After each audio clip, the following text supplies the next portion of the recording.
किसी मंदिर में जाकर के या किसी कथा में जाकर के, किसी वैष्णव को देख कर के किसी महापुरुष के प्रति भाव उत्पन्न होना, भाव को देख कर के उत्पन्न होना, ये ठाकुर जी से संबंध का एक द्योतक है।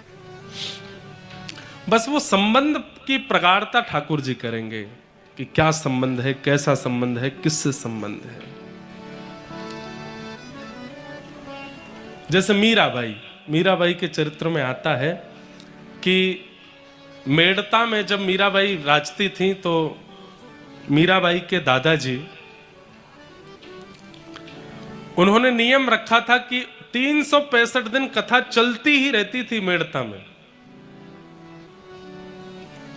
श्री राव दूदा जी, मीराबाई के दादाजी, उनका नाम था राव दूदा।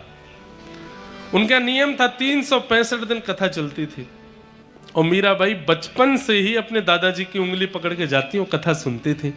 पर कथा में एक विचित्रता होती थी। क्या, कथा शुरू होती और मीराबाई छोटी सी लाली, उसके नेत्रों से आंसू।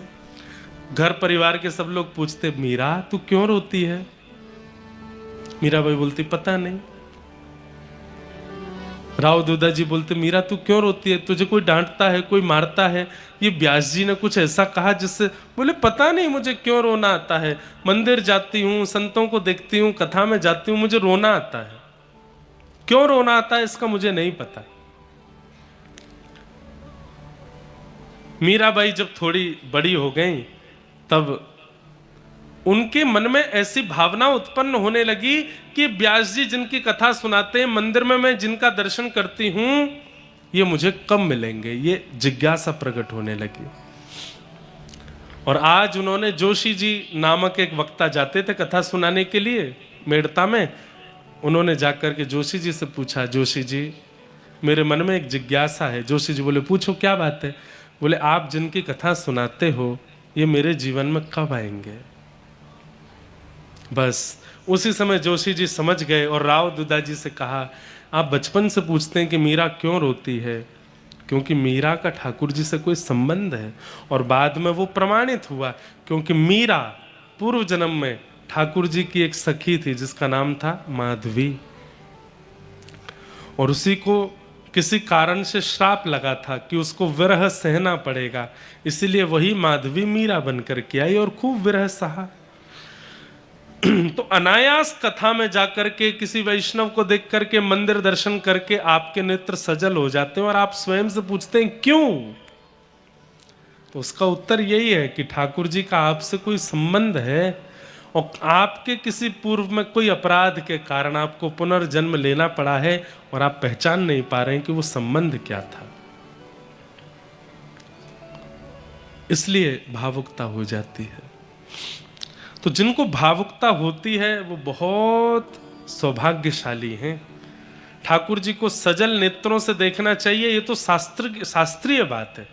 सूखे नेत्रों से ठाकुर जी का दर्शन नहीं करना चाहिए। इसीलिए जगन्नाथपुरी में आज भी नियम है, कपूर पीस करके पुजारी रखते हैं। जैसे आप सामने जाते हो तो ऐसे कपूर लगा देते हैं आपकी आंखों में, अपने आप आपकी आंख जो है थोड़ी सजल हो जाती है। बोले ठाकुर जी को कठोर नेत्रों से मत देखो, सजल नेत्रों से देखो, भावुक नेत्रों से दर्शन करो।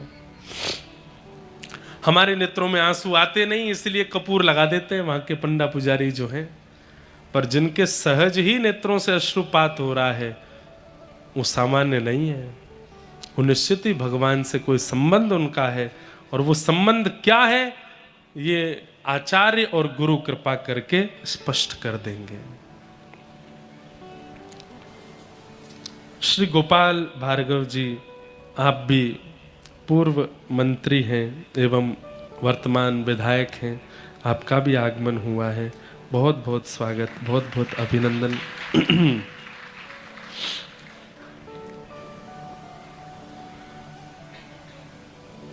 निगम कल्पतरोर्गलितं फलम् सुखादमितद्रवसंयुतं पिबत भागवतं रसमालयं मुहुर्हो रसिका भुवि भावुकाः। बहुत सुंदर श्लोक है, भागवत जी का 3रा श्लोक। निगम कहते हैं वेद को, चारों वेदों के समूह को निगम कहते हैं। जैसे कई बार आप लोग आरती में भी गाते हैं आगम निगम, तो निगम का मतलब क्या है? ऋग्वेद, यजुर्वेद, सामवेद, अथर्ववेदों के समूह को निगम कहते हैं। तो निगम कल्पतरोर गलितम फलम, निगम रूपी कल्प वृक्ष का पका हुआ फल है श्रीमद् भागवत। चारों वेदों का सार है भागवत जी। यदि आप श्रीमद् भागवत का श्रवण करते हैं तो एक प्रकार से आपने समस्त वेदों का श्रवण कर लिया, समस्त वेदों का भाव सुन लिया। निगम कल्पतरोर गलितम फलम, और श्रीमद् भागवत क्या है? फल है। श्रीमद् भागवत फल है। इसका मतलब क्या है? फल कब मिलता है? प्रयास करने पर, प्रयत्न करने पर, पुण्य करने पर फल मिलता है। कथा सुनने को मिल रही है, कथा जीवन में हो रही है, इसका मतलब प्रयास किया जा चुका है, इसका मतलब प्रयत्न किया जा चुका है, पुण्य किया जा चुका है, उन सब का फल मिल रहा है कथा के रूप में। निगम कल्पतरोर गलितम फलम। आप लोग आज यहाँ कथा में, पिछली बार कथा हुई थी तो आपके पुण्यों का फल मिला। 6 महीना में इतने पुण्य कर लिए कि फिर से कथा हो गई। अब आप लोग और ज्यादा करोगे तो और जल्दी हो जाएगी। निगम कल्पतरोर। अच्छा, हमारे अनुश्री जी और शैलेंद्र जी ये जब फोन करते हैं एक, महाराज जी अब सागर कब आ रहे हो? जिस दिन हम सागर से जाएंगे उसी दिन से ही पूछने लगते हैं कब आएंगे। मैंने अभी तो आके गए हैं। इनका बस चले तो ये हमको सागर से जाने ही नहीं दें, यहीं रख लें। पर एक कृपा है, सागर में गुप्त वृंदावन के रूप में श्री बिहारी जी तो यहाँ विराजते हैं, राधा वल्लभ जी विराजते हैं, श्री विट्ठल भगवान विराजते हैं। हम अभी अस्वस्थ हैं इसलिए 1-2 दिन तो अभी नहीं निकल पाए। जैसे न थोड़े तंदुरुस्त होंगे दौड़ दौड़ के जाएंगे, सब जगह प्रणाम करके आएंगे। और महाराज चिरौंजी की बर्फी की तो कहने क्या, मुझे किसी ने आकर के कह दिया, बोले महाराज जी चिरौंजी तो होती ही नहीं है इस बर्फी में। मैंने कहा है, बिना चिरौंजी की बर्फी है, लेकिन वो भी बड़ी स्वादिष्ट होती है। और यहाँ की एक नमकीन और है, वो भी बड़ी प्रसिद्ध है। कौन सी? गुजराती, गुजराती नमकीन सागर में। वाह, गुजरात वालों को पता है ये बात। तो ये सब भी आप सब लोगों का सुख है। रात्रि में कभी कभी, पिछली बार के हमको सारे दिन याद आ जाते हैं। रात्रि में चूल्हे पर भोजन किया था, बढ़िया बढ़िया। यहाँ की एक वस्तु हमको बड़ी पसंद आई, वो अब उसका नाम तो हमको नहीं पता। भोजन के साथ में तिल का कुछ खाते हैं। तिल की एक क्या है, बोहरा, बिजौरा,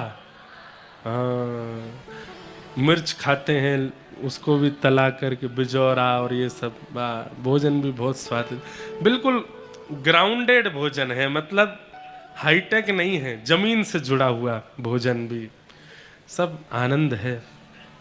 बस जल्दी थोड़े न स्वस्थ हो जाएं, फिर देखो हमारे ऊधम फिर शुरू होंगे। सागर में खूब सुख मिलता है। तो निगम कल्पतरोर गलितम फलम, फल कैसे मिलता है? परिश्रम करने से फल मिलता है, पुण्य करने से फल मिलता है। कथा पुण्य नहीं है, कथा परिश्रम नहीं है, कथा फल है। कथा का होना फल की प्राप्ति होने के समान है। फल से कभी फल नहीं मांगा जाता। बीज बोया जाता है, बीज से फल मांगा जाता है, बीज से वृक्ष प्रकट होता है, वृक्ष से फल मांगा जाता है, वृक्ष से पत्ते प्रकट होते हैं, पत्तों से फल मांगा जाता है। फिर जब फल प्रकट हो जाता है, फल से फल नहीं मांगा जाता, फल से तो रस मांगा जाता है। फल से तो भूख की निवृत्ति मांगी जाती है, क्षुधा की निवृत्ति मांगी जाती है। फल क्या करता है? फल रस देता है और भूख को शांत करता है। फल शांति प्रदान करता है। फल से तो शांति की प्राप्ति की जाती है, और श्रीमद् भागवत फल है। इसलिए कथा से फल मत मांगो, कथा से शांति मांगो, कथा से शुद्धता मांगो, कथा से रस मांगो। अन्य फलों से रस मांगोगे तो रस मिलेगा, लेकिन श्रीमद् भागवत से रस मांगोगे तो रास राशेश्वर मिलेगा। रास राशेश्वर कौन है? ठाकुर जी हैं। रसो वैशः, रसों का समूह जो है वो रासेश्वर श्री कृष्ण। जैसे रस, फल में जो रस है, अब आम को ऊपर से खाओ, नीचे से खाओ, इधर से खाओ, उधर से खाओ, कहीं से भी खा लो, रस समान है। ऐसे श्रीमद् भागवत में भी रस है, और वो रस कौन है? रासेश्वर श्री कृष्ण रस है, प्रेम रस है। जहां से भी उसका आस्वादन करो वो मीठा ही लगता है, सुख देने वाला ही होता है। रसो वैशः सुख मुखादमृत द्रव संयुतम। सुखदेव जी के मुख लग जाने से ये भागवत रस कैसा हो गया है? अमृत तुल्य हो गया है। पिबत भागवतम रसमालयम। भागवत की कथा को सुनो मत तो क्या करो? बोले पियो, जीवन में उतारो। मोहर हो रसिका भुवि भावुका। हे रसिक जनों, हे श्रोता जनों, हे प्रिय जनों, इस भागवती कथा को पीते रहो, सुनते रहो, इसका रस आस्वादन करते रहो, सदा इस रस में छके रहो। रोम रोम हो मैं तो श्रवण मयी रे, कृष्ण नाम जपते श्रवण सुनो रियाली। ये रस कभी आप इससे ऊबो नहीं, सदा ये चित्त में आपके बना रहे, ये इच्छा आपके चित्त में होनी चाहिए। इस प्रकार 3 श्लोकों में मंगलाचरण करके अब सूत जी महाराज कथा कहना प्रारंभ करते हैं और अपने गुरु को प्रथम प्रणाम करते हैं। यम प्रव्रजल तमनुपेतमपेत कृत्यम द्वैपायनो विरह कातर्या जुहाव। पुत्रेति तन्मयतया तरवोभिनेदु तम सर्वभूत हृदयं मुनिमानतोस्मि। अपने गुरु को प्रणाम किया और गुरु प्रणाम करने के बाद अब यहां से कथा कहना शुरू करते। बंधुओं, किसी भी कार्य के प्रारंभ में और हर दिन प्रारंभ में, हर दिन के प्रारंभ में अपने गुरु का स्मरण करो और गुरु से एक ही प्रार्थना करो, हे गुरुदेव, आज इस दिन में मुझसे कोई असद क्रिया ना बने, ऐसी रक्षा आप मेरी करना। अभिमान मुझ में ना आवे, ये रक्षा मेरी करना। नित्य अपने गुरु का स्मरण करके जब व्यक्ति कार्य में रत होता है, उस व्यक्ति से कोई असद क्रिया नहीं बनती। फिर आप बिना गुरु स्मरण करे यदि अपने दिन का प्रारंभ और अपने जीवन में आगे बढ़ते हैं तो आपसे कुछ ना कुछ गलतियां और असद क्रिया होती ही हैं। इसलिए गुरु स्मृति नित्य रखो। आप कहो हमारे गुरु नहीं है, तो जिनके गुरु नहीं है वो क्या करें? 2 बातें। पहली, जगत गुरु कौन है? श्री कृष्ण जगत गुरु हैं। और दूसरी बात, जिनसे भी जीवन में कुछ सुधार आया है उनको गुरु रूप में मान करके उनको वंदन करो, उनको नमन करके जीवन का प्रारंभ करो। गुरु स्मरण करने से कार्य लाभ होता है, कार्य शुभ होता है, शुद्ध होता है। गुरु प्रणाम करके सूत जी महाराज अब कथा कहना प्रारंभ करते हैं और सबसे पहली बात क्या कहते हैं? धर्मस्वनिष्ठितः पुंसां विश्वक्सेन कथासु यः नोत्पादयेदधिरतिं श्रम एव हि केवलम्। बहुत ध्यान से सुनिएगा, कितनी अच्छी बात। आपने एकादशी के साल भर व्रत किए, आपने सोमवार के व्रत किए, आपने चारों धाम की यात्रा की, आपने संत भोजन किए, आपने कथाएं सुनी, आपने तीर्थ यात्राएं की, आपने नदियों में स्नान किया, आपने श्रावण, पूरे श्रावण शंकर जी की आराधना की, नवरात्रि की। इन सब का फलादेश क्या प्राप्त हुआ? और इन सबको ठाकुर जी ने स्वीकार किया, इसका प्रमाण क्या है आपके पास? आपने जाकर के अपनी अर्चना निवेदित की, पर ठाकुर जी ने उसको स्वीकार किया, अंगीकार किया, इसका आपके पास में प्रमाण क्या है? तब यहां पर कहते हैं धर्मस्वनिष्ठितः पुंसाम विश्वक्सेन कथा सुयः। जब आप कथा सुनने के लिए बैठते हैं और कथा जितनी देर चलती है, एक क्षण के लिए भी आपका मन इधर उधर व्याकुल नहीं होता है, तो ये इस बात का प्रमाण है, कथा में मन लगना इस बात का प्रमाण है कि साल भर की निवेदित की गई क्रिया ठाकुर जी ने स्वीकार की है।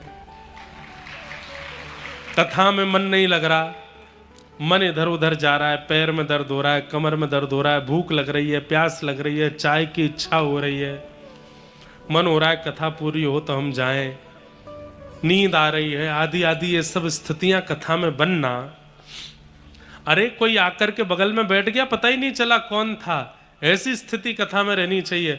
पर आपको प्रत्येक स्थिति का भान रहता है, पीड़ा होती है, समय का पता रहता है, सर्दी लगती है, गर्मी लगती है, पसीना आते हैं, दुखी होते हैं, तो समझो कि आपके द्वारा किए गए जितने भी भाव हैं वो ठाकुर जी ने स्वीकार नहीं किए।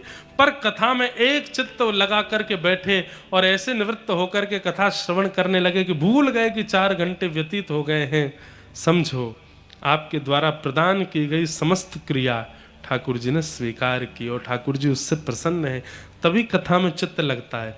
कथा में चित्त लगने का मतलब क्या है? ठाकुर जी चाहते हैं कि आप अपना कल्याण करो। और कथा में चित्त ना लगने का मतलब क्या? ठाकुर जी चाहते हैं भैया संसार कैसे चलेगा, लगे रहो संसार में, ज्यादा मन मत लगाओ कथा में। क्यों? मन कथा में नहीं लगेगा तो संसार के विषय विकार बनेंगे, तो बढ़िया है। ठाकुर जी को संसार की भी चिंता होती है कभी कभी। अब कभी एक कथा आती है, ध्यान से सुनिएगा। हमारे दक्षिण भारत में एक आचार्य चरण हुए, उनका नाम था रामानुजाचार्य, जिनकी परंपरा में हमारी दीक्षा है, रामानुज परंपरा।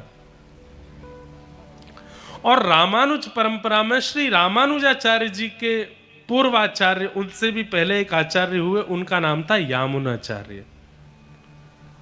यहां पर भी एक दिन दीक्षा का क्रम होना है, पर वो कब होगा वो हम कल कथा में बता देंगे। तो जितने भी वैष्णवों की दीक्षा होनी है हो सकता है कि विश्राम दिनों में ही वो क्रम बन पाएगा, तो इसलिए कल तक और प्रतीक्षा कर लें। कैसे दीक्षा होगी, कब होगी, कहाँ होगी, क्या क्या नियम होंगे, वो सब आप लोग पालन कीजिएगा। और हम एक बात और सार्वजनिक रूप से कह दें, अगले साल एक कथा होगी 4 दिन की, जिस कथा का लाइव प्रसारण नहीं होगा, कहीं भी उस कथा को देखा सुना नहीं जाएगा। उस कथा में केवल वे लोग आएंगे जिनकी साल भर में दीक्षा हुई है, केवल उन्हीं लोगों का आगमन उस कथा में हो सकता है। और 4 दिन के उस सत्र में हमारी परंपरा में भगवत प्राप्ति की सुलभता कैसे है, भगवत अनुभव की सुलभता कैसे है, परंपरा के लोगों को क्या क्या नियमों का पालन करना चाहिए, उन्हीं भावों की वहाँ बात की जाएगी। तो बाहर के लोगों का आना उसमें कोई मतलब भी नहीं बनता। जो रामानुज परंपरा में है, केवल उन्हीं को आने का अधिकार होगा उस कथा में। तो इसलिए आप लोग अपना गुरु प्रदत्त नाम जरूर याद रखिएगा, और जो आपको संख्या मिलती है दीक्षा के समय पर, एक टोकन मिलता है और रजिस्ट्रेशन होगा, वो रजिस्ट्रेशन याद रखिएगा, क्योंकि उसी के आधार पर उस कथा में आने की अनुमति मिलेगी। कोई भी अगर आ जाएंगे तो वो फिर एक प्रकार से परंपरा के विरुद्ध कार्य हो जाएगा। इसलिए सब लोग वही आइएगा जिनकी दीक्षा यहाँ हुई है, जो लाइव सुन रहे हैं, पूर्व में जिनकी दीक्षा हुई। अगले वर्ष एक कथा 4 दिन की कहाँ होगी ये भगवान जाने, वहाँ सबको पहुँचना है। और वहाँ 4 दिन के सत्र में पूरे नियम कानून और आचार्य संहिता क्या होती है वो बताया जाएगा। इसलिए केवल दीक्षा मौज के लिए नहीं लेनी है, अब आपके ऊपर एक विशेष दायित्व आ जाएगा, इसलिए उस भाव से दीक्षा को ग्रहण करना है। तो हमारी परंपरा में एक आचार्य हुए यामुनाचार्य जी और रामानुजाचार्य जी। तो रामानुजाचार्य जी का मन हुआ कि मैं श्रीरंगम जाकर के यामुनाचार्य जी से दीक्षा ले लूं। तो रामानुजाचार्य जी रहते थे कांची में और यामुनाचार्य जी रहते थे श्रीरंगम में। रामानुजाचार्य जी की इस इच्छा से ठाकुर जी को चिंता हो गई। बहुत ध्यान से सुनिएगा। ठाकुर जी को क्या चिंता हो गई? ठाकुर जी को यह चिंता हो गई कहीं रामानुजाचार्य और यामुनाचार्य ये दोनों मिल गए तो ये दोनों मिलकर के पूरी दुनिया का कल्याण कर देंगे और पूरी पृथ्वी का वैकुंठ गमन हो जाएगा, पृथ्वी पर एक भी इंसान का पुनर्जन्म नहीं होगा। और कहीं अगर पुनर्जन्म की स्थिति बंद हो गई तो फिर पृथ्वी कैसे चलेगी? क्योंकि इन दोनों में इतनी सामर्थ्य है, ये दोनों एक होकर के पूरी पृथ्वी का कल्याण कर सकते हैं। तो इसलिए भगवान ने भी मन बना लिया कि इन दोनों का कैसे भी करके कल्याण ना, दोनों का मिलन ना हो। सोचिए, भक्त से भक्त का मिलना होता है तो हम लोग कहते हैं बढ़िया, भगवान की बड़ी कृपा जो तुम हमको मिले।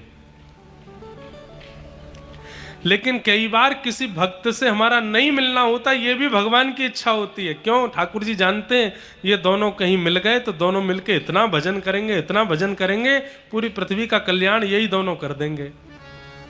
और ऐसा हुआ। रामानुजाचार्य जी कांचीपुरम से निकले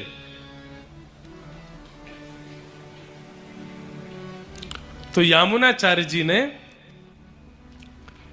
भगवान से प्रार्थना की कि भगवान, रामानुजाचार्य जी को मैं दीक्षा देना चाहता हूं। तो भगवान बोले 7 दिन बाद देना। बोले क्यों 7 दिन बाद क्यों? बोले 7 दिन हम कह रहे हैं इसलिए 7 दिन बाद देना। 7 दिन इसलिए भगवान ने चुने कि 2 दिन तो संदेशा भेजने में लगेगा और फिर 2 दिन संदेशा जो सुनाएगा उसके बाद आज्ञा लेकर के वो वहाँ से निकलेंगे 2 दिन बाद, और फिर 2 दिन उनको आने में लगेगा और 6 दिन पूरे होंगे तो 6 दिन बाद यामुनाचार्य जी का भगवत धाम गमन हो जाएगा। रामानुजाचार्य जी के आने से पहले ही यामुनाचार्य जी को भगवत धाम जाना पड़ेगा। क्यों? क्योंकि अगर ये दोनों मिल गए तो कल्याण नहीं हो पाएगा संसार का। जैसे ही रामानुजाचार्य जी निकले कांचीपुरम से, जैसे ही उन्होंने श्रीरंगम में प्रवेश किया, उनके प्रथम चरण रखते ही यामुनाचार्य जी भगवत धाम को चले गए। रामानुजाचार्य जी ने जैसे ही आकर के देखा तो यामुनाचार्य जी तो भगवत धाम जा चुके थे। तो भगवान से इतने नाराज हो गए रामानुजाचार्य जी कि मेरे गुरुदेव को आपने मुझसे छीन लिया, पहली बार भी हम दोनों को मिलने नहीं दिया। लेकिन श्रेष्ठ शिष्य की योग्यता देखो, जब यामुनाचार्य जी गए तो उनकी 3 उंगलियां बंद थीं, 1 उंगली खुली हुई थी। मतलब वो जाते जाते भी रामानुजाचार्य जी को ज्ञान दे ही गए और रामानुजाचार्य जी उससे समझ गए कि क्या कहना चाहते हैं। पहला ज्ञान, हे गुरुदेव आप चाहते हैं कि मैं श्री भाष्य लिखूं, ये कहते ही यामुनाचार्य जी की 1 उंगली खुल गई। दूसरी बात आपने कही कि आप चाहते हैं कि दक्षिण भारतीय परंपरा में हमारे शास्त्रों का जो निर्माण किया गया है इसको मैं संस्कृत भाषा में वद्ध करूं, इतने में दूसरी उंगली खुल गई।